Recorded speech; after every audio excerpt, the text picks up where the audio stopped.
사무엘상입니다. 1장 1, 2절. 이 부분은 사무엘 이야기 배경과 등장인물을 소개하는 부분입니다. 먼저 엘가나가 소개되죠. 그는 라마다임 소빔의 에브라임 사람입니다. 이 성읍은 후에 사무엘의 근거지가 되는 라마의 완전한 이름으로 보이고 베델 북서쪽에 위치했습니다. 여기서 엘가나를 에브라임 사람으로 소개하므로 아들 사무엘도 에브라임 사람이 되죠. 하지만 역대기에서는 사무엘을 레위 지파 사람으로 소개합니다. 학자들은 사무엘이 에브라임 출신이지만 나시린으로서 성막에 소속되었기 때문에 자동적으로 레위 지파로 입적되었다고 설명합니다. 하지만 좀 더 보수적으로 설명하는 경우에는 엘가나를 에브라임 지방에 살고 있던 레위 지파 사람으로 해석하기도 합니다. 엘가나에게는 2명의 아내가 있었는데 첫째 아내는 한나고 둘째는 브닌나입니다. 그런데 브닌나에게는 자식이 있었지만 한나에게는 없었습니다. 여기서 한나와 브닌나의 이름이 교차 대꾸를 이루면서 한나의 불임이 더욱 강조되지요. 구약에서 왕과 족장들을 제외하고 일부 다처인 경우는 드문데 첫째 아내 한나를 사랑하면서도 둘째 아내를 얻은 것은 한나가 불임이라서 자식을 얻으려고 그랬을 것입니다. 또한 이런 대조는 한나의 불임이 엘가나의 문제가 아니라 한나 자신으로 인해 생긴 문제라는 것을 알려주면서 한나가 사회적으로, 가정적으로 지위를 인정받기에 매우 힘들었음을 짐작하게 합니다. 3절로 8절입니다. 엘가나는 여호와를 제대로 섬기지 않던 당시 사사시대 사람들과 다르게 해마다 온 가족과 함께 성소로 올라가서 여호와께 예배와 제사를 드리는 경건한 모습을 보여줍니다. 그리고 이 성소를 담당하던 당시 제사장은 엘리의 두 아들 홈니와 비누아스이죠. 이때 한나의 자식 없음과 브닌나의 자식 있음으로 갈등이 가장 첨예하게 드러납니다. 평소에는 서로 따로 지내며 갈등을 일으킬 일이 없다가 매년 실로에 있는 성소로 제사를 드리러 올라갈 때 두 사람의 갈등이 폭발했던 것이죠. 이런 갈등 원인을 4절로 6절이 설명하는데 제사를 드릴 때 나눠주는 제물목 때문이었습니다. 엘가나는 브닌나와 그의 아들과 딸들에게 각각 그들 몫을 주어 제사를 드리게 했습니다. 그리고 한나에게도 한 몫을 주어 제사를 드리게 했습니다. 비록 엘가나가 한나를 매우 사랑하였지만 자식이 없었기 때문에 브닌나에게 준 것만큼 많이 줄 수는 없었습니다. 한나는 자식이 없었기 때문에 제사를 드리러 갈 때마다 브닌나보다 적은 양을 받았고 이것을 빌미로 브닌나는 항상 한나를 화나게 만들고 격분시켰습니다. 격분이라고 번역된 단어의 원래 의미는 천둥입니다. 브닌나가 얼마나 심하게 조롱하였던지 한나가 천둥 같은 화를 내었다는 것이죠. 그런데 이런 일이 한 번으로 그친 것이 아니라 매년 제사 드리러 갈 때마다 일어나는 연례 행사 같은 것이 되었습니다. 그런데 성경의 화자는 한나가 이렇게 브닌나에게 수모를 당하는 이유를 반복해서 여호와께서 한나의 태를 닫으셨기 때문이라고 설명합니다. 성경에서 태를 열고 닫으시는 분은 여호와시므로 이 문제의 원인도 여호와시고 해결할 분도 오직 여호와밖에 없는 것이죠. 즉 한나의 불임은 한나의 잘못 때문이 아니었는데도 사람들은 불임이라는 이유로 한나를 고통스럽게 하였습니다. 이런 일이 있을 때마다 한나는 식음을 전폐하며 울었고 남편은 그녀를 위로하려고 애썼죠. 여기서 보면 한나에 대한 엘가나의 사랑은 매우 지극했다 하는 것을 알 수 있습니다. 엘가나가 어찌하여 라고 말한 것은 몰라서 묻는 질문이 아니라 충분한 공감을 나타내는 표현이죠. 하지만 아무리 지극히 사랑해주는 남편이라고 해도 한나의 고통을 해결해 줄 수는 없었습니다. 9절로 11절입니다. 매년 이렇게 남편의 위로를 받던 한나는 하나님께 기도하기로 결심합니다. 그리고 음식을 먹고 정신을 차린 후에 기도하기 위해 성막으로 갑니다. 이 문제를 해결해 주실 분은 오직 태를 열고 닫는 권능이 있으신 여호와 한 분뿐이라는 것을 깨달은 것이죠. 우리의 능력으로 안 되는 문제는 아무리 울고불고하며 속을 끓여도 결코 해결될 수 없습니다. 오직 하나님 앞에 엎드리는 것 외에는 방법이 없죠. 한나가 기도하러 간 그곳에는 마침 당시 대제사장인 엘리가 문 옆에 앉아 있었습니다. 10절은 기도를 드리는 한나의 상태를 표현하는데 마음이 매우 괴로웠으며 그래서 하나님께 통곡하며 기도했습니다. 11절은 기도의 내용 중 서원에 대한 부분으로 한나는 먼저 하나님께 간곡하게 부탁합니다. 고통을 돌아보시고 기억하시고 잊지 않으셨다면 이라는 삼중적인 표현을 사용해서 하나님의 긍휼하심과 자비하심만을 온전히 구하는 모습을 보이죠. 한나는 자신에게 아들을 주시면 그의 평생을 여호와께 드리고 삭도를 그의 머리에 대지 않겠다고 나실인 서약을 합니다. 나실인법은 민수기 6장 1절로 21절에 나오는데 일정 기간 하나님께 구별하여 드리기를 서원하면 그 기간 동안 포도주와 독주를 금하고 부정한 것을 금하며 특히 머리에 삭도를 대지 않았습니다. 그런데 한나는 삼손과 같이 사무엘을 평생 나실인으로 드리겠다고 서원한 것이죠. 삼손의 경우는 하나님께서 지명하셨지만 사무엘은 한나의 자발적인 서원으로 나실인이 되었습니다. 한나는 자신에게 아들을 주시면 그를 온전히 하나님께 바쳐서 하나님만을 섬기는 자로 살게 하겠다고 서원한 것입니다. 이 서원을 보면 한나가 아기를 갖는 것에 대해 얼마나 간절한 심정을 가지고 있었는지 잘 알 수 있습니다. 그녀는 다시 하나님께 바칠지언정 정말로 간절하게 자신의 속으로 아기를 낳고 싶었던 것이죠. 12, 18절입니다. 이렇게 한나가 간절히 하나님께 기도하고 있는 모습을 성막 문 앞에 앉아있던 엘리가 보고 있었습니다. 한나의 기도하는 모습이 소리는 내지 않고 입술만 움직이고 있었기 때문에 엘리의 눈에는 술 취하여 중얼거리는 것으로 보였습니다. 간절히 기도하는 것을 술 취해 주정하는 것으로 보았다는 것은 엘리의 영적인 눈이 어둡다는 것을 상징적으로 드러내죠. 엘리는 영적으로 암흑기였던 사사시대를 대변하는 인물로 영적으로 어두운 모습은 뒤에서도 여러 번 관찰됩니다. 그는 한나에게 묻지도 않은 채 성급하게 판단하고 한나를 질책합니다. 이런 엘리의 말을 듣고 한나는 자신의 마음이 심히 고통을 겪고 있는 사람으로서 현재 하나님 앞에 자신의 심정을 모두 쏟아놓고 있던 중이라며 상황을 설명하죠. 사실 너무도 고통스러운 사람은 이성을 잃고 울부짖거나 소리치거나 아니면 중얼거릴 수 있습니다. 폭력적으로 변하기도 하죠. 이런 행동들 모두 아픔을 하나님이나 사람들에게, 아이들은 부모에게, 학생은 선생님께, 국민들은 지도자들에게 표현하는 방법입니다. 하지만 우리는 종종 이런 행동의 이유를 묻거나 이해하려고 하기보다 행동 자체를 문제 삼아 비난하고 잘못된 행동이라고 판단하는 것을 봅니다.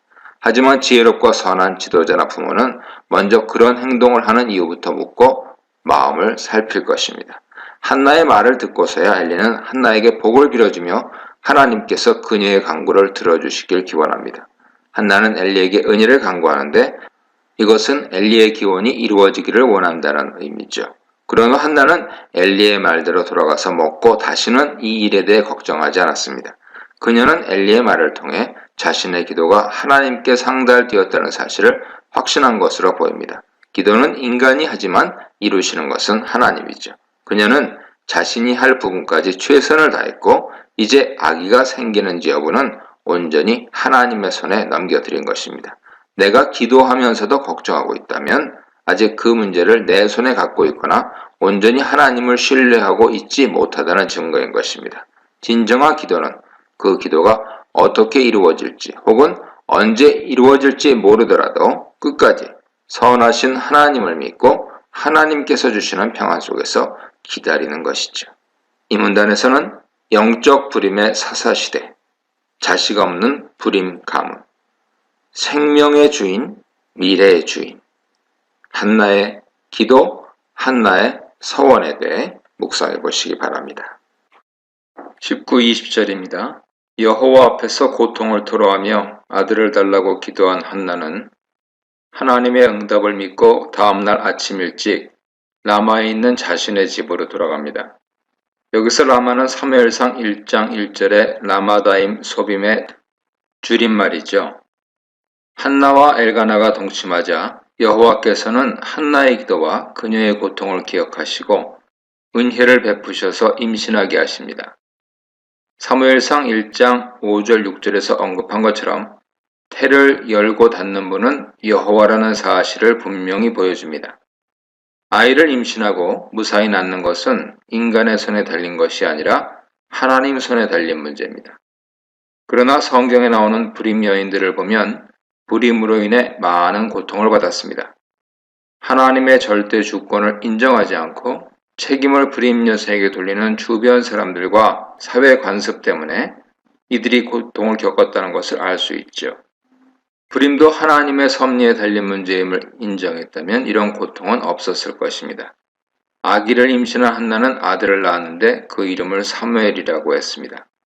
그녀는 이 이름이 하나님께 요청해서 받은 아이라는 의미를 갖는다고 설명하고 있는데 이는 의미로 통한다기보다는 발음상의 언어 유희를 통해서 하나님께서 주신 아이라는 것을 표현한 것입니다. 21, 23절입니다. 아이를 낳은 후에 해마다 행하는 가족 제사를 드리러 올라가는 시기가 돌아왔을 때 한나는 올라가지 않기로 결정하고 남편에게 아이가 젖을 때거든 자신이 직접 아이를 데리고 가서 여호와 앞에 영원히 있게 하겠다고 말합니다. 이런 한나의 말에 엘가나는 흔쾌히 동의하며 한나 소견에 좋은 대로 행하라고 말합니다. 누구누구의 소견에 좋은 대로 행하다 하는 구문은 사사기 에필로그의 중심 어구인 누구누구의 소견에 옳은 대로 행하다 하는 구문과 유사하죠. 사사기에서 이 구문은 왕이신 하나님 말씀대로 살지 않고 자신 생각대로 세상 방식대로 살아가는 사람들의 행동을 비판하기 위해서 사용되었습니다. 하지만 이 본문에서는 한나의 올바른 판단을 지지하고 존중하는 의미로 사용되었고 이를 통해 한나는 사사시대 사람들과는 달리 올바른 지혜와 영성을 지닌 인물이라는 것을 보여줍니다. 또한 엘가나는 여호와께서 그의 말씀을 이루시길 원하노라 라는 기원으로 말을 맺습니다. 이 말은 한나가 하나님께 서원한 것을 이행하는 것에 대해 동의한다는 의미죠. 한나에게 하나님께서 약속하신 대로 아들을 주셨으니 이제 자신들도 하나님께 서원한 것을 갚아야 한다는 것입니다. 이것을 보면 본문에서는 언급하고 있지 않지만 엘가나도 사무엘을 하나님께 바치겠다는 한나 서원에 동의한 것으로 보입니다. 민수기 30장 10절 이하에 따르면 결혼한 여자 서원은 남편의 동의 혹은 묵인이 있어야 효력이 있습니다. 만일 한나가 서원을 했어도 엘가나가 반대했다면 한나 서원은 무효가 되지요. 남편 허락을 받은 한나가 집에 남아 아기 사무엘이 젖을 뗄 때까지 대략 3년을 자신의 품에서 키웁니다. 23절 하반절을 직역하면 그녀는 남아 있었고 그녀는 젖을 뗄 때까지 그녀의 아들을 양육하였다 이렇게 번역할 수 있습니다. 3년 동안 열심히 자신의 아들을 키우고 있는 모습을 그리고 있죠. 여기서 보면 비록 남편의 동의를 구하고 있지만 사무엘을 양육하고 사무엘에 대한 서원을 이루는 일에 대한 모든 결정권을 한나가 가지고 있었던 것으로 보입니다. 강한 가부장 사회였던 이스라엘에서 독립의사 결정을 하는 한나와 이런 한나를 지지하는 엘가나 모습은 관습에서 매우 벗어난 관계를 보여주지만 관습에 매이기보다는 하나님 앞에서 더 신실한 삶이 무엇인지가 이들 부부의 판단 기준이었던 것으로 보입니다. 24, 28절입니다. 드디어 한나가 약속한 날인 젖을 떼는 날이 왔고 한나는 자신의 서원을 지킵니다. 24, 28절에서 사무엘을 하나님께 바치는 행동의 주어는 모두 한나죠. 여기에는 엘가나도 등장하지 않고 한나가 주도적이고 독립적으로 사무엘을 여호와께 드립니다. 한나는 매우 좋은 예물을 많이 준비합니다. 일반적으로 서원을 갚기 위한 화목제는 소나 양으로 암수 상관없이 드릴 수 있습니다. 레위기에서 가장 비싸고 좋은 제물은 숫소로 대제사장이나 백성 전체의 죄를 위한 속죄제를 드릴 때 사용됩니다. 그런데 한나는 가장 비싸고 좋은 제물인 숫소를 한 마리도 아니고 3마리나 준비하였습니다. 그리고 레위기 7장 12절에 따르면 화목제를 드릴 때 곡식가루나 전병들도 함께 드리기 때문에 밀가루도 한 에바를 준비했습니다. 한 에바는 대략 20여 리터 정도 되죠. 포도주는 제물 위에 뿌리는 전제를 위해 준비했습니다. 이런 많은 제물을 통해 한나가 자신의 소원을 이루어 주신 하나님께 대한 진심 어린 감사를 표현하고 있음을 알 수 있습니다. 그리고 한나는 아직 어린 사무엘과 함께 제물을 가지고 실로에 있는 여호와의 집으로 갔습니다.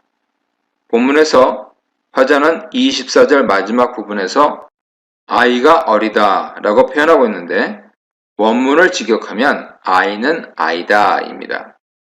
사무엘이 정말 어린아이라는 사실을 강조하고 있는 것이죠.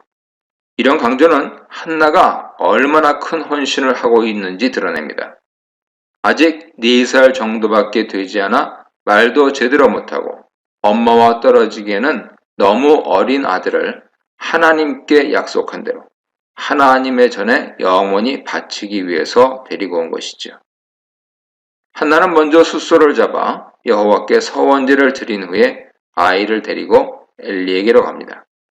여기서 사무엘이라는 이름 대신에 아이란 표현이 반복 등장하는 것 또한 사무엘이 아직은 어린아이라는 사실을 강조하기 위한 것이죠. 하지만 한나는 망설이지 않고 아이를 엘리에게 데리고 가서 자신이 이전에 엘리 곁에서 기도하던 여자라는 사실을 밝히고 데리고 온 아이가 그때 하나님께 구하여서 얻은 아이라는 사실을 밝히면서 소원대로 아이를 여호와께 그것도 평생 들여 여호와를 섬기게 하겠다고 말합니다. 28절은 요구하다라는 단어 샤를 반복적으로 사용해서 하나님께 요청하여 받은 아이 사무엘을 이제 하나님께 드린다는 사실을 강조하고 있습니다. 그리고 그 결과 어린 사무엘은 엄마와 떨어져 여호와의 성막에서 여호와를 경배하고 섬기는 일을 하게 되었습니다. 28절 맨 마지막 문장은 한나가 사무엘을 하나님께 바친 후의 결과를 말하고 있습니다. 한나는 자신이 서원한 대로 사무엘을 나실인으로서 여호와를 섬기도록 하나님께 바친 것이죠.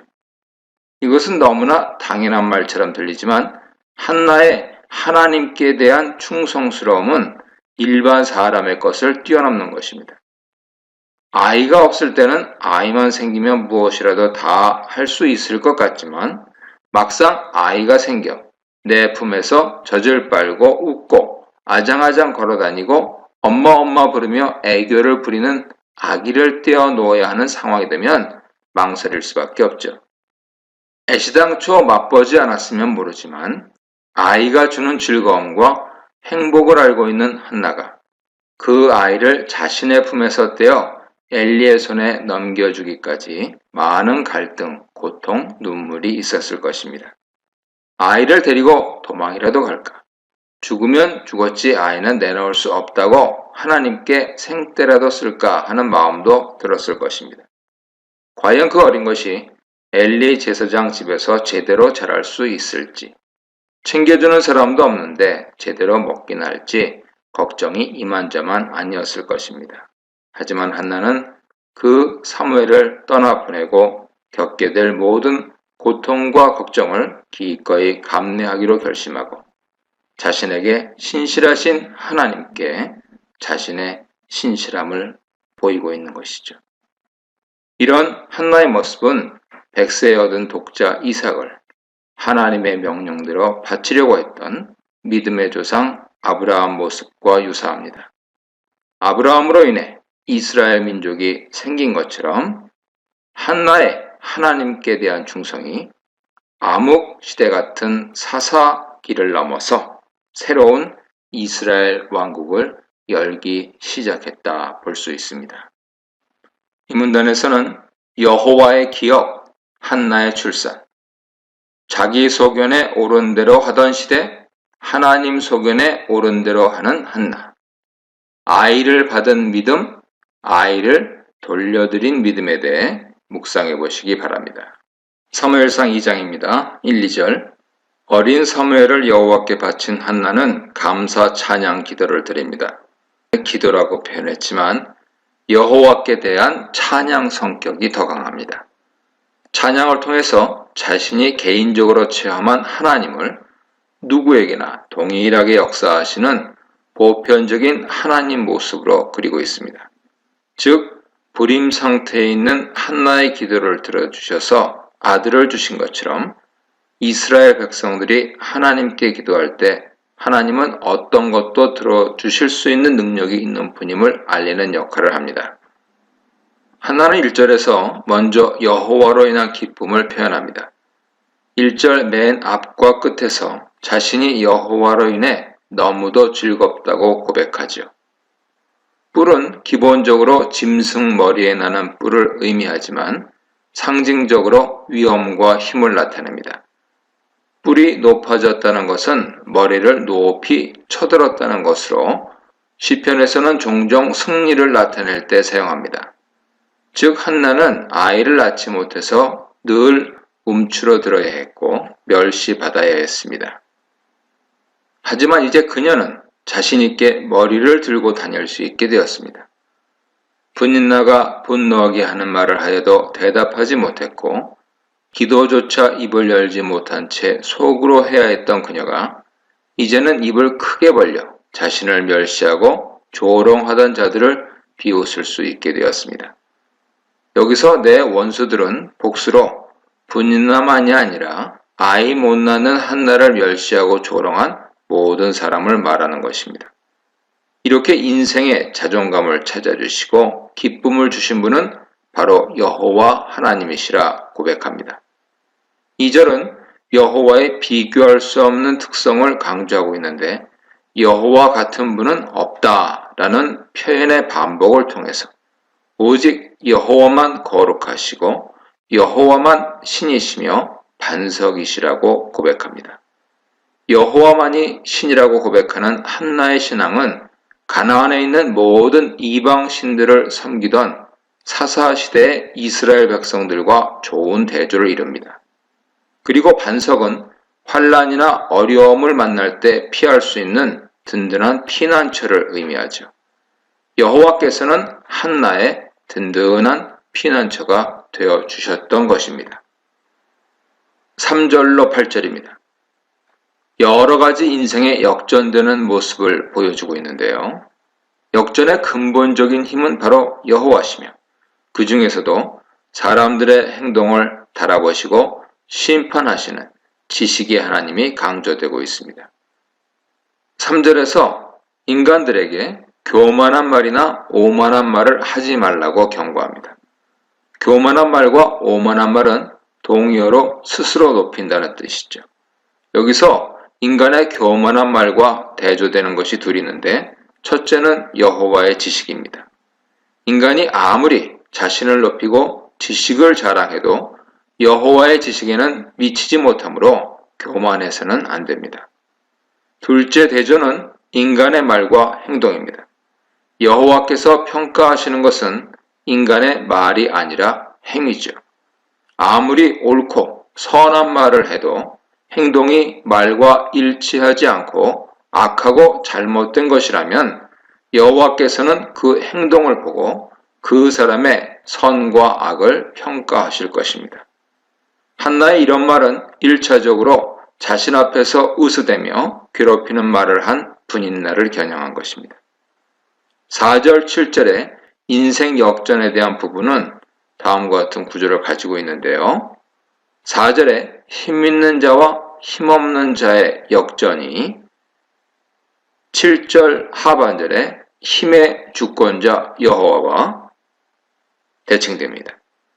5절 상반절에 부자와 가난한 자의 역전이 7절 상반절에 가난한 자와 부유한 자의 주권자 여호와와 대칭됩니다.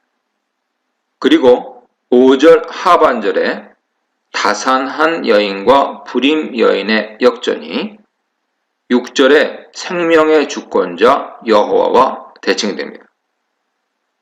4절, 5절은 세 가지 역전 상황을 언급하고 있는 것이죠. 첫째는 힘의 역전으로 용사의 활은 꺾이고 넘어진 자는 힘으로 띠를 띠게 됩니다. 용사는 군인이나 권력자 등을 나타내죠. 즉 사회적, 정치적으로 힘을 가진 자가 무너지고 약자들이 힘을 얻습니다. 둘째는 경제적 역전으로 풍족하던 자들, 즉 부자들이 가난해지고 줄이던 자들, 즉 가난한 자들이 다시는 줄이지 않고 풍족해집니다. 가난한 자를 줄인 자로 표현한 것은 하루하루 먹을 것을 걱정해야 하는 극심한 가난에 처한 사람들이라는 것을 나타내기 위한 시적 표현입니다. 셋째는 출산 능력의 역전입니다. 불임이던 자는 7을 낳았고 많은 자녀를 둔 자는 쇠약해진다는 것이죠. 위의 힘과 경제의 역전이 사회 일반 부분에 대한 것이라면 출산 능력의 역전은 자신의 개인 경험을 반영한 것입니다. 여기서 7명의 자녀라는 말은 많은 수의 자녀라는 상징 표현이죠. 한나가 낳은 실제 자녀 수가 아닙니다. 한나는 나중에 3아들과 2딸을 더 낳습니다. 여기까지는 세상에서 일반적으로 관찰되는 일들을 설명하고 있습니다. 그리고 6절, 7절은 이런 역전이 일어나게 하시는 분이 바로 여호와이심을 고백하죠. 그렇기 때문에 6절부터는 구체적으로 여호와가 주어로 등장합니다. 6절은 생명이 여호와의 손에 있음을 고백합니다. 첫 번째 행에 죽이기도 하시고 살리기도 하시며 하는 것은 두 번째 행에 수월에 내리기도 하시고 올리기도 하신다 하는 표현과 동일한 표현이죠. 여기서 수월은 죽은 자들이 가는 지하 세계를 의미합니다. 이것은 5절 하반절에서 언급하고 있는 아기를 주시는 것도 아기를 주지 않으시는 것도 생명의 주인이신 여호와의 손에 달린 이름을 말하는 것이죠. 7절 상반절은 5절 상반절과 연결되어서 가난하게도 하시고 부하게도 하시는 분이 여호와라 고백합니다. 7절 하반절에 낮추기도 하시고 높이기도 하신다는 것은 4절과 연결되어서 힘이나 권력을 주시는 분도 바로 여호와라고 말합니다. 8절은 특별히 사회 약자인 가난한 자와 빈궁한 자에게 관심을 두는데 이들이 있는 곳은 땅바닥이나 그것보다 더 더럽고 부정한 잿더미 위로서 회생이 불가능해 보이는 상황에 처한 이들이죠. 하지만 여호와는 회생 불가능해 보이는 이들도 일으키셔서 귀족과 같이 있게 하실 뿐 아니라 영광스러운 보좌에 앉게 하시는 분입니다. 여기서 영광의 보좌는 인간이 올라갈 수 있는 최고 자리를 상징하죠. 즉 여호와는 쓰레기 더미에서 사는 인간을 왕의 자리까지 올리실 수 있는 분이라는 것입니다. 여호와는 세계를 창조하신 분이기에 이 모든 것이 가능합니다. 창조주이신 여호와 하나님께 불가능한 일은 없습니다. 불임의 한나는 멸시와 천대를 받았습니다.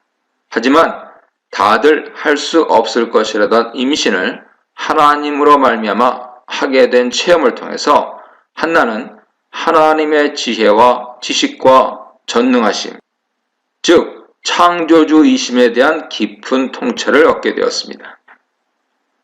9절 10절입니다. 시의 결론 부분으로 여호와께서 세상 주권자로서 세상을 다스리시는 모습을 그리고 있습니다. 거룩한 자는 지키시며 악인들은 흑암에서 잠잠하게 하신다.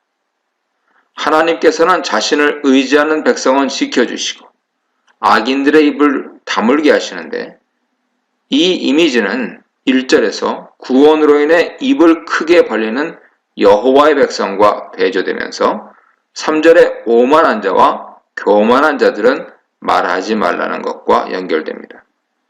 힘으로 여호와를 이길 자가 없기에 악인은 입을 다물어야 합니다. 이것은 2절에 여호와 같은 분은 없고 우리 하나님과 같은 반석도 없다는 말과 연결됩니다. 10절에서 그 힘을 구체적으로 표현하는데 하늘에서 우레를 보내 대적을 산산이 부수시는 전사, 온 세상을 심판하시는 심판자, 땅을 통치하기 위해 대리자인 왕을 세우시는 모습을 보여주죠. 여기서 한나는 선지 관점을 통해서 여호와께서 이스라엘을 통치하기 위해서 왕을 세우실 것과 그 왕을 높이실 것에 대한 기대를 표현하고 있습니다. 10절 마지막에 기름 부음을 받은 자의 뿔을 높이신다는 표현은 1절에서 내 뿔이 높아졌다 하는 표현과 동일합니다. 인클루시어 구조를 통해서 내 뿔을 높이신 여호와께서 왕의 뿔도 높이실 것임을 찬양하죠. 한나가 이 노래를 부를 때는 아직 왕정이 시작되기 전으로 한나는 선지 관점에서 왕이 세워질 것을 예언한 것입니다. 한나는 자신의 고난과 기도와 기도 응답이라는 체험을 통해서 하나님에 대한 깊은 통찰과 지식을 얻게 되었고 그것을 찬양으로 남긴 것이죠. 이 문단에서는 아들을 맡긴 여인, 역사를 맡긴 여인, 행동을 달아보시는 지식의 하나님, 역전의 하나님, 자유의 하나님에 대해 묵상해 보시기 바랍니다. 11절입니다.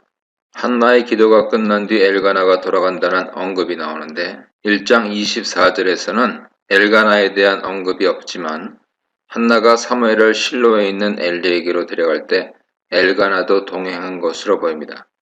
한나가 주도적인 역할을 하였기에 그의 이름만 언급되었다가 돌아가는 장면에서 엘가나를 같이 언급한 것이죠. 11절은 집으로 돌아가는 사무엘의 아버지와 엘리에게 남겨진 아들 사무엘 모습이 대조되면서 이제 사무엘은 엘리 아들로 지내게 되었음을 암시하고 있습니다. 그곳에서 사무엘은 여호와를 섬겼습니다. 사무엘이 실제 제사장직을 수행하기에는 너무 어립니다. 레위인은 25세, 무라리, 고핫 자손은 30세가 되어야 공식적으로 직무를 수행할 수 있었습니다. 민수기 4장, 8장 24절 보세요. 제사장직도 이와 같았을 것이죠. 여기서는 사무엘이 엘리 아들로 여겨져 제사장이 되기 위한 견습생이 되었다는 뜻일 것입니다. 12, 17절입니다. 이 단락은 엘리 아들들을 소개하는 부분입니다. 12절에서 화자는 엘리 아들들에 대해 행실이 나쁘고 여호와를 알지 못한다고 평가합니다. 화자는 엘리 아들들을 벨리알의 자식들이라고 표현하는데 이것은 하나님 율법을 무시하고 자기가 하고 싶은 대로 행하는 사람들 혹은 지혜가 없는 어리석은 사람들을 가리킬 때 사용하는 표현입니다.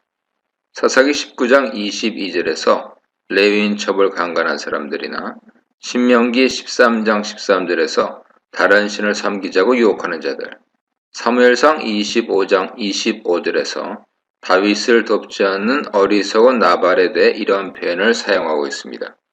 이들이 이렇게 악하고 어리석은 행동을 하는 것은 그들이 여호와를 알지 못하기 때문입니다. 지식적으로는 분명히 하나님이 어떤 분이라는 것을 배웠겠지만 이들은 여호와를 살아계신 하나님으로 만난 적이 없고 여호와께서 그들을 애굽에서 구원하신 사건과 가나안 땅을 주신 사건들을 실제적인 하나님 역사로 알지 않고 다만 옛날 이야기 정도로 알았던 것이죠. 이들에게 하나님은 그저 자신들에게 명예를 주고 양식을 주는 존재에 그쳤습니다. 이들이 정말 하나님이 창조주이시며 이 세상을 당신 말씀대로 다스리시고 온 세상을 큰 권능으로 다스리시는 살아계신 하나님으로 알았다면 함부로 행동하지 못했을 것입니다. 13, 16절은 이들이 구체적으로 어떤 죄를 지었는지 두 예를 보여주고 있습니다. 13절에서 그 제사장들이 백성에게 행하는 관습은 이러하니 라고 번역된 구문은 신명기 18장 3절에 제사장이 백성에게서 받을 몫은 이러하니 하는 것을 거의 그대로 반복하고 있습니다. 이것은 13절이 신명기 18장 3절에 나오는 제사장이 받을 수 있는 몫을 염두에 두고 쓴 것임을 암시하죠. 신명기 18장 3절에 따르면 제사장 몫은 앞다리, 두 볼, 위 부분으로 한정되어 있습니다. 레위기에 따르면 속죄제나 속건제의 경우 기름과 내장을 제외하고는 모두 제사장 몫으로 돌아가죠. 하지만 화목제에서는 오른쪽 뒷다리, 가슴 부분은 제사장 몫으로 돌아가고 나머지는 제사를 드린 백성들 몫이 됩니다. 이 문맥은 제사장들과 백성이 고기를 나눠 먹는 상황이죠. 아마도 화목제거나 고기를 먹기 위해 제사장에게 가져온 경우입니다. 원칙적으로는 고기를 삶은 후 제사장 몫을 준 뒤에 나머지는 제사를 지낸 사람들 가족이 먹습니다. 그런데 엘리 아들들은 사환을 시켜서 3살 갈고리를 솥에 넣고 쑤셔서 건져지는 것은 모두 가져갔습니다. 이것은 자신들이 가져갈 수 있는 것보다 더 많은 양을 백성들에게서 갈취한 것이죠. 이런 일을 실로의 제사를 드리러 오는 모든 사람들에게 행했습니다. 아예 관습으로 만들어버린 것이죠. 15, 16절에는 두 번째 악행 예가 나오는데요. 여호와께 드리는 제사를 직접 모욕하는 행위를 합니다. 제사 순서는 먼저 짐승을 잡은 후 기름 4장을 번제단에서 태운 후에 남은 고기를 제사장이 갖거나 백성들과 나누게 되어 있습니다. 그런데 엘리 아들들은 기름을 태워서 제사를 드리기도 전에 고기를 내놓으라고 협박한 것이죠. 이들 행동에는 두 가지 문제가 있습니다. 우선 제사를 받으시는 여호와보다 자신들의 욕심을 우선하였습니다. 다른 하나는 지방을 제거하여 태우기 전에 구워 먹을 고기를 달라는 것은 지방도 같이 달라는 의미죠. 레위기 7장 23, 25절에 따르면 지방은 온전히 여호와의 것으로 사람이 먹어서는 안 됩니다. 그런데 제사장들이 하나님께만 드려야 할 지방을 고기와 같이 먹겠다고 주장한 것입니다. 이런 행동은 여호와께 속한 것을 가로채려는 매우 심각한 범죄죠. 이렇게 엘리 아들들은 사람들 것뿐만 아니고 하나님 것도 강탈했습니다. 17절은 이런 행동을 평가하고 있습니다. 이들의 죄가 실로큰데 이는 여호와의 제사를 멸시하였기 때문이라 설명합니다.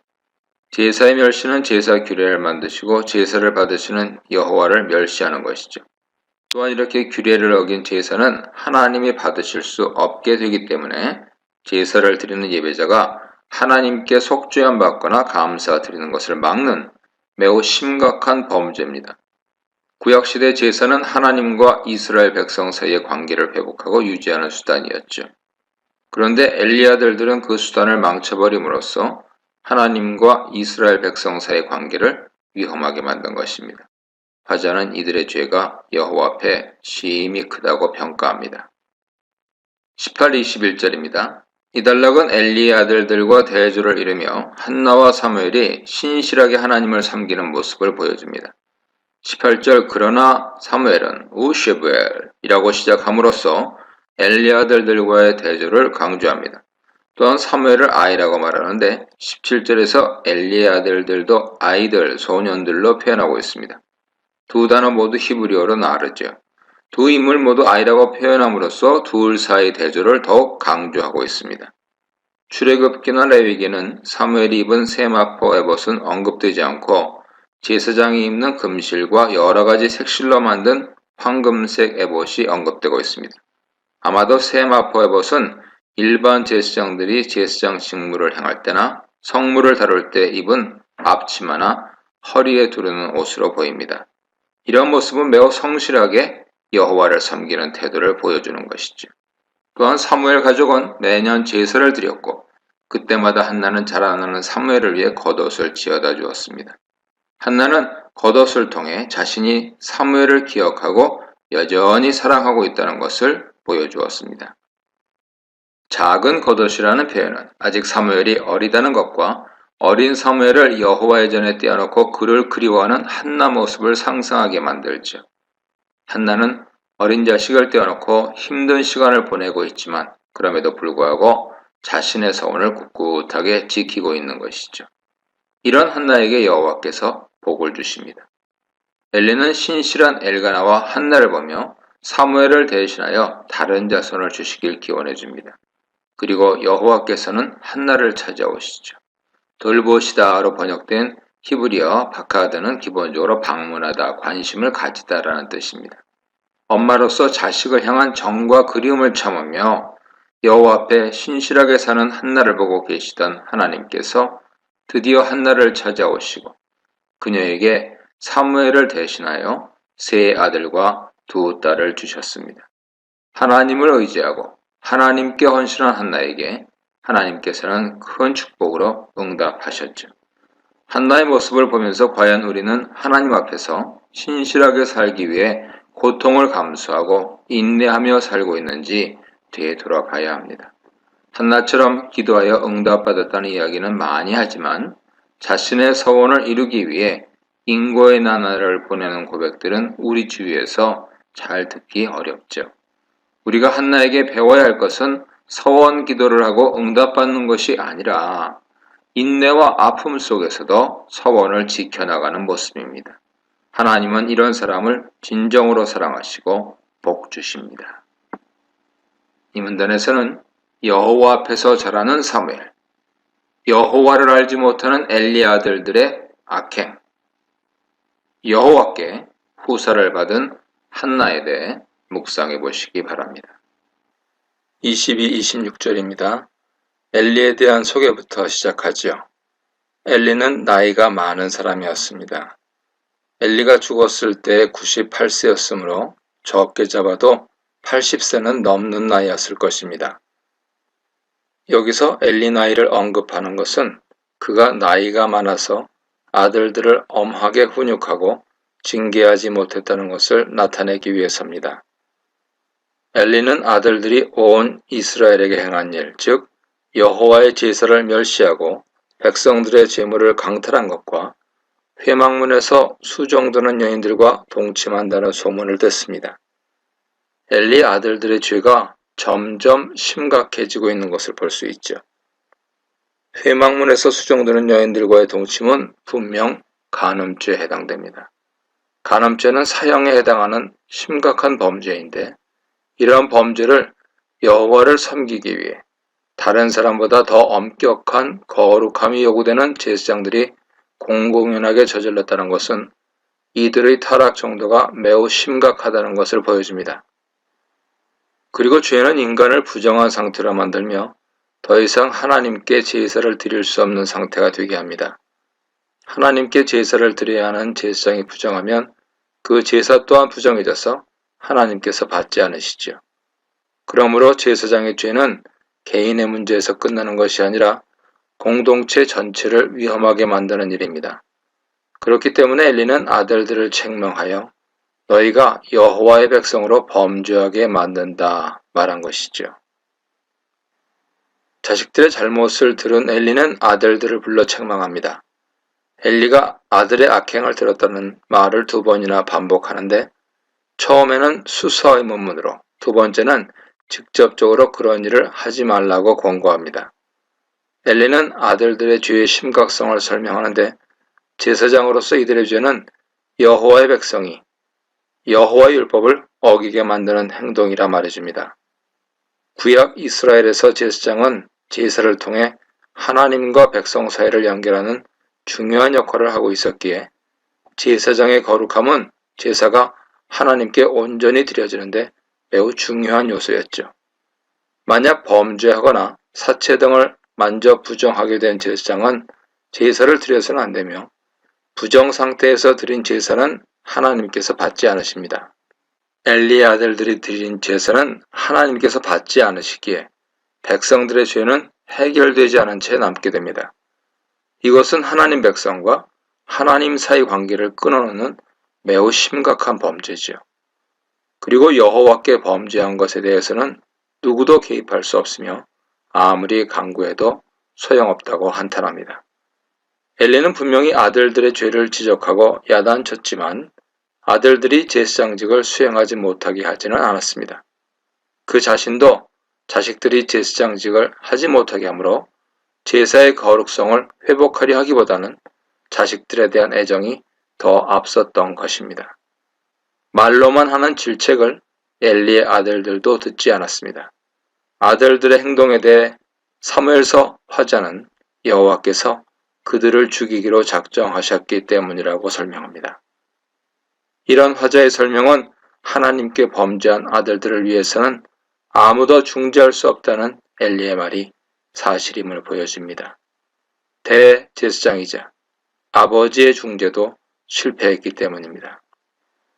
이와 대조적으로 26절에서 사무엘은 여호와와 사람에게 은총을 받는 아이로 자라고 있다고 화자는 언급합니다. 이것은 아이 사무엘이 엘리의 아들들을 대신할 제사장이 될 것을 암시하죠. 27, 29절입니다. 엘리의 책망이 실패로 돌아간 후 선지자가 엘리에게 찾아와 여호와의 말씀을 전합니다. 선지자의 등장은 엘리가 이미 하나님의 음성을 들을 능력을 상실했다는 것을 암시하죠. 이것은 후에 3장에서 분명히 나타납니다. 하나님께서는 엘리 제사장 가문과의 인연을 애굽에서부터라고 말씀하시며 그때부터 특별히 택하여 제사를 드리게 하고 모든 화제를 네 조상 집에 주지 않았느냐며 특별히 엘리 가문에게 베푸신 은혜를 강조합니다. 은혜의 강조는 뒤에 나오는 엘리와 엘리의 아들들의 죄가 더욱 배은망덕한 것임을 드러내죠. 질책 내용은 두 가지인데 첫째로 어떻게 여호와 제사와 제물을 마치 발로 차고 다니는 것처럼 행동할 수 있냐고 질책하십니다. 발로 찬다는 표현은 하나님을 매우 하찮게 여기며 모욕하고 있다는 말이죠. 둘째는 엘리가 하나님을 섬기는 것보다 아들들을 더욱 중요하게 여겼다는 것입니다. 엘리는 아들들이 하나님 제사를 망치고 하나님께 돌려야 할 가장 좋은 제물을 강탈해가도 이를 막거나 징계하지 않고 훈계하는 데 그쳤습니다. 그는 아들들의 체면과 안위를 하나님의 거룩하심보다 더욱 중요하게 여겼습니다. 그렇게 하여 하나님께 돌아가야 할 영광과 존중을 아들들에게 돌렸습니다. 결국 아들들이 그의 우상이 된 것이죠. 하나님보다 더 중하게 여기는 것이 바로 우상입니다. 그가 진정으로 자식을 사랑했다면, 그리고 살아계신 하나님을 진정으로 믿었다면 엄하게 훈계하여 하나님 앞에서 범죄하지 못하게 했을 것입니다. 30절입니다. 이제 하나님께서는 엘리 집에 주셨던 은혜를 거두시면서 원칙을 천명하십니다. 나를 존중히 여기는 자를 내가 존중히 여기고 나를 멸시하는 자를 내가 경멸하리라. 여기서 존중히 여기다는 29절의 중히 여기다와 같은 단어이며 경멸하다는 기본적으로 가볍게 여기다는 뜻으로 서로 반대의 뜻을 갖습니다. 하나님을 존중하는 자는 하나님께서도 그를 매우 귀중하게 여기시지만 하나님을 업신여기는 자에게는 하나님도 그렇게 할 것이라는 뜻이죠. 이 구절은 마태복음 7장 12절에 그러므로 무엇이든지 남에게 대접받고자 하는 대로 너희도 남을 대접하라. 이것이 율법이요 선지자니라 하는 말씀을 연상하게 합니다. 이 원리는 하나님과 사람뿐 아니라 사람과 사람 사이 관계에도 적용될 수 있지요. 31, 34절입니다. 엘리 집안에 내린 심판은 그 집안의 노인이 없게 되리라는 것입니다. 그 방법으로 31절에서 너와 네 집의 팔을 끊겠다고 하시는데 팔은 힘, 기력을 의미하며 자손이 태어나지 않을 것이란 뜻입니다. 32절에서는 엘리 집에 내리는 재앙으로 인해 노인이 없을 것이라고 합니다. 여기서 온 이스라엘에 내리는 복과 엘리 집에 내리는 재앙의 대조를 통해 재앙은 피할 수 없으며 가장 비극적인 모습이 될 것이라 말씀하십니다. 33절에서는 자손들이 젊어서 죽기 때문에 노인이 없을 것이라고 합니다. 눈이 쇠잔하고 마음이 슬프게 된다는 표현은 자식을 잃고 애통하는 모습을 표현하고 있죠. 34절은 이 예언이 반드시 일어날 것에 대한 표징으로 험리와 비누아스가 한날에 죽을 것이라고 합니다. 전체적으로 엘리 집에 내린 심판은 자손을 일찍 죽이시겠다는 것으로 자손을 하나님보다 더 중하게 생각하고 우상으로 섬겼기에 엘리는 자손을 잃는 벌을 받게 된 것입니다. 35, 36절입니다. 엘리 자식들을 대신할 새로운 제사장을 세우시는데 그는 충실한 인물이지요. 충실한 사람이란 하나님 뜻대로 행동하는 사람으로 불량자인 엘리 아들들과 대조되는 인물입니다. 하나님께서는 이 사람을 통해 한 가문을 세우시고 그 가문이 대대로 앞으로 세울 왕을 섬기는 제사장이 될 것을 약속하십니다. 집을 세운다는 것은 가문을 세운다는 의미로 이 표현은 사무엘하 7장 10절에서 다윗에게 한 약속과 유사합니다. 이를 통해 이스라엘 왕정은 왕과 제사장 가문이 매우 밀접하게 연결되어 있다는 것을 알 수 있죠. 그리고 엘리 집안 제사장들은 완전히 몰락하여 새로운 제사장 가문에게 구걸하며 살게 될 것임을 예언합니다. 현재 권세와 영화가 모두 사라질 것입니다. 정말로 무서운 심판 예언을 엘리에게 주셨는데 그가 이런 혹독한 심판을 받은 이유는 하나님의 은혜를 많이 받은 제사장 가문이었기 때문입니다. 이 문단에서는 그치지 않는 엘리 아들들의 악행을 막지 못한 아버지 엘리 가문을 끊어버리시는 하나님의 심판에 대해 묵상해 보시기 바랍니다. 1절, 3절 3장은 이야기 초점이 사무엘에게 맞춰져 있습니다. 1절에서 사건이 일어난 시대 배경을 설명하는데 사무엘은 어리지만 엘리 앞에서 여호와를 섬기고 있었고 이때 이스라엘의 상황은 여호와의 말씀이 드물고 환상을 통한 계시도 거의 나타나지 않는 영적 암흑기였습니다. 그 이유가 2절에 등장합니다. 엘리는 눈이 어두워져서 잘 보지 못하는 상태였죠. 앞에서 설명한 것처럼 그의 눈이 어둡다는 것은 한나의 기도를 제대로 알아보지 못하거나 자식들의 잘못을 제대로 바라보지 못하는 등 영적인 눈이 어둡다는 것을 상징합니다. 엘리는 자신의 처소에 누워 자고 있었고 3절에서 사무엘은 그와 대조적으로 하나님의 등불이 밝게 켜져 있는 여호와의 전, 즉 성막 안에서 불침번을 서며 자고 있었습니다. 그 결과 하나님의 밝은 등불 아래 있던 사무엘은 하나님의 음성을 들을 수 있었고 어두움에 있던 엘리는 들을 수 없었습니다. 4절 9절입니다. 여호와께서 직접 사무엘을 부르십니다. 여호와의 말씀이 희귀하고 계시가 없던 시기에 하나님께서 자신의 종을 직접 찾아와 부르신 것이죠. 사무엘은 하나님 부름에 즉각 여기 있습니다 라고 대답하고 바로 엘리에게 달려갑니다. 자신을 부르는 하나님의 음성을 처음 들었기 때문에 엘리가 부른 것이라 생각한 것이죠. 이런 사무엘을 보고 엘리는 부르지 않았으니 가서 자라고 보냅니다. 이런 일이 6절에서도 반복적으로 일어나죠. 그런데 7절에서 화자는 왜 사무엘이 하나님의 음성인 줄 알아차리지 못하고 계속 엘리에게 가는지 그 이유를 설명합니다. 사무엘은 아직 여호와를 알지 못했기 때문이지요. 이것은 사무엘이 아직 여호와를 개인적으로 만나거나 여호와의 음성을 들어본 적이 없었다는 뜻입니다. 사무엘은 엘리 제사장 곁에 있으면서 하나님이 어떤 분인지 지식적으로 배웠지만 실제로 하나님을 경험한 적이 없었습니다. 그 시대는 1절에서 설명한 것처럼 말씀이 귀하고 이상이 나타나지 않던 시절이었기 때문이죠. 하지만 세 번째 부름이 있었을 때 하나님의 음성을 들은 경험이 있던 엘리는 그것이 하나님의 음성임을 알아차렸습니다. 사무엘에게 여호와께서 부르시면 여호와여 말씀하옵소서 주의 종이 듣고 있기 때문입니다 라고 말하라고 알려줍니다. 사무엘은 엘리의 가르침을 받은 후 다시 자리로 돌아가 눕습니다. 여기서 하나님은 사무엘이 깨달을 때까지 반복적으로 계속해서 부르십니다. 하나님은 무지하고 어리석은 인간일지라도 자신의 백성을 계속 부르며 기다려주시는 분이죠. 10절로 14절입니다. 10절은 하나님이 사무엘을 네 번째 부르시는 장면으로 하나님이 직접 오셔서 사무엘을 부르시는 모습을 자세히 설명하고 있습니다.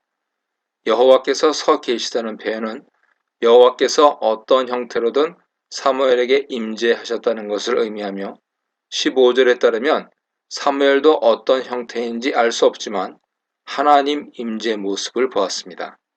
하나님은 사무엘에게 사무엘아, 사무엘아 라고 부르시는데 그 모습은 출애굽기 3장 4절에서 모세야, 모세야 하고 하나님께서 부르시는 모습과 유사합니다.